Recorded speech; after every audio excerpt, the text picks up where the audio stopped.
भूमिहार, जिसे बाभन भी कहा जाता है, एक हिंदू जाति है जो मुख्य रूप से बिहार, उत्तर प्रदेश के पूर्वांचल क्षेत्र, झारखंड, मध्य प्रदेश के बुंदेलखंड क्षेत्र और नेपाल में पाई जाती है। स्वतंत्रता के बाद भारत में जातिगत गणना नहीं हुई है। 1911 के जनगणना के अनुसार बिहार की कुल आबादी 10,38,04,637 थी। बिहार में भूमिहारों की अनुमानित प्रतिशत लगभग 5% है। इस आधार पर देखा जाए तो भूमिहारों की जनसंख्या बिहार में 53 लाख के आसपास होनी चाहिए।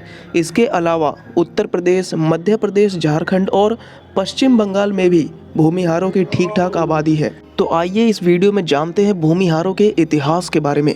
भूमिहारों की उत्पत्ति के बारे में कई सिद्धांत H.H. रिसले की किताब the types of caste of Bengal से मिलती है। इस पुस्तक का प्रकाशन 1982 में की गई थी। महर्षि परशुराम द्वारा क्षत्रियों का संहार करने के बाद ब्राह्मणों को शासक बनाया गया। इन्हीं ब्राह्मणों को ही बाद में बाभन या भूमिहार कहा गया। इस सिद्धांत के अनुसार भूमिहार पहले ब्राह्मण ही थे जो शासक बने और उसके बाद ब्राह्मण संस्कार छोड़कर भूमि अधिग्रहण करना शुरू कर दिया। इन्हें भूमिहार ब्राह्मण, बाभन, अयाचक कहा जाने लगा। भूमिहार ब्राह्मण भगवान परशुराम को प्राचीन समय से अपना मूल पुरुष और कुल गुरु मानते हैं। भूमिहार ब्राह्मण कुछ जगह पर प्राचीन समय से पुरोहिती करते चले आ रहे हैं। प्रयाग के त्रिवेणी के सभी पंडे भूमिहार है। H.H. रिसले के अनुसार अयोध्या के किसी राजा का कोई संतान नहीं था। इस दोष को दूर करने के लिए उन्हें किसी ब्राह्मण का बलि देने को कहा गया। इस उद्देश्य के लिए ऋषि जमदग्नि, जो परशुराम के पिता थे, के एक पुत्र को लाया गया। ऋषि विश्वामित्र, जो बलि के लिए लाए गए युवक के मामा थे, को जब यह बात पता चला तो उन्होंने बिना कोई बलि दिए ही राजा को पुत्र होने का वरदान दे दिया। बलि के लिए लाए गए बच्चे को एक जमीन देकर बसा दिया गया। वही युवक आगे चलकर बाभनों का जनक कहलाया। H.H. रिसले के अनुसार यह सर्वाधिक प्रचलित मत है। महाभारत काल में मगध के राजा जरासंध ने बलिदान के एक आयोजन में बहुत सारे ब्राह्मणों को उपस्थित रखने का निर्णय लिया।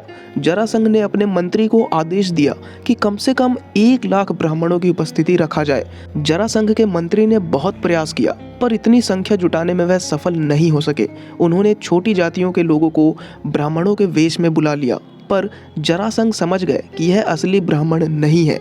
यही ब्राह्मण बाद में बाभन कहलाए। इस सिद्धांत को ज़्यादा सही नहीं माना जा सकता क्योंकि शारीरिक बनावट से यह आर्यन रेस से लगते हैं। अंग्रेजी विद्वान मी बीन्स ने लिखा है कि भूमिहार एक अच्छी किस्म की बहादुर प्रजाति है जिसमें आर्य जाति की सभी विशिष्टताएं विद्यमान है।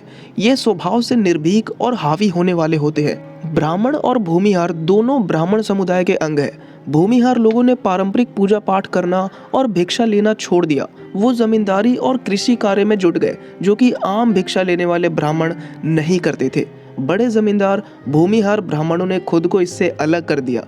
वही याचक ब्राह्मण ने भूमिहार ब्राह्मणों को ब्राह्मण समाज से ही अलग कर दिया। भूमिहार शब्द पहली बार 1865 में आगरा और अवध के संयुक्त प्रांतों के रिकॉर्ड में इस्तेमाल किया गया था। यह शब्द भूमि से निकला है, जो जाति की भूमि की स्थिति का उल्लेख करता है। भारत में दूसरी जातियों के साथ भूमिहार समुदाय की उत्पत्ति के बारे में कई मिथक है। एक किंवदंती का दावा है कि उनके पूर्वज ब्राह्मण थे जिन्हें परशुराम द्वारा मारे गए क्षत्रियों का स्थान लेने के लिए स्थापित किया गया था। लेकिन कुछ गैर भूमिहारों ने आरोप लगाया है कि वे ब्राह्मण पुरुषों और क्षत्रिय महिलाओं की मिश्रित जाति के वंशज है। दूसरे किंवदंतियों में कहा गया है कि वे राजपूत पुरुषों और ब्राह्मण महिलाओं के बीच मिलाप की संतान है, या वे ब्राह्मण बौद्धों से उत्पन्न हुए हैं जिन्होंने हिंदू समाज में अपना उच्च स्थान खो दिया था।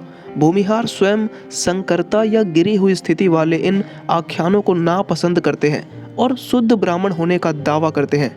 16वीं शताब्दी तक भूमिहारों ने पूर्वी भारत में, विशेष रूप से उत्तर भारत के भूमि के विशाल हिस्सों को नियंत्रित कर लिया था।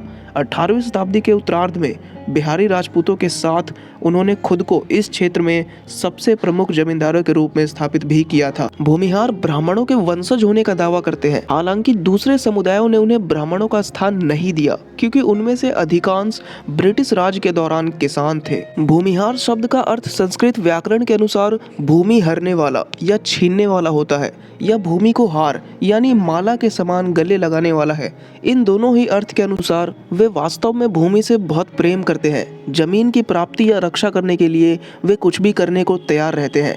तो आशा करता हूँ दोस्तों आपको वीडियो पसंद आई होगी। अगर वीडियो अच्छी लगी हो तो प्लीज़ वीडियो को लाइक करें और चैनल को सब्सक्राइब करें।